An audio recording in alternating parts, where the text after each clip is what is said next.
সেই সব করে তুমি গোটা দূরে দূরে ধরে রাখবা। অমূল্য জিনিস তো এই হলো বিষয়, দূরে ধরে রাখবা ভালো হবে। আচ্ছা এক খাটো করে ধরবা, হাঁটতে হাঁটতে পাশে দিক থেকে তোমার পায়ের পাথর উঠাই দিবে। তা ঠিক। কত দিচ্ছেন? 1,40,000। 1,40,000? হ্যাঁ, মানে আমাদের মতো সস্তা দিতে পারবেন। আমরা গরু বাড়িতে ছোট কাজ থেকে ছোট কিনে আর এই বড় করে পাইলে বিক্রি হাটে নিয়ে এসে দোকান নিয়ে এসে বিক্রি করি। বছরের শেষে একবার আসি এই হাটে। কমন হইব। আর সমন মাংস আছে, 6 মণ মাংস আছে। আনছেন কই থেকে? কুষ্টিয়া জেলার দৌলতপুর থানা। ওইখান থেকে আনছেন? হ্যাঁ ওইখানে। আমার গরু কয়টা আনছেন মোট? 22টা আনছে, আবার কালকে আরো 14টা আসবে। বিক্রি হয়েছে কয়টা? এই তো শুরু কেবল নামি এই বন্দি করলাম, একটা কেবলই নামলাম গাড়ি থেকে, খাওয়াইতে পারিনি।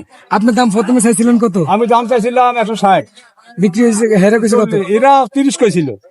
30 কইছিল? হ্যাঁ। পরে লাস্ট পরে তো লাস্ট মানে 40,000 দিন নিল। 1,40,000 বিক্রি হয়েছে।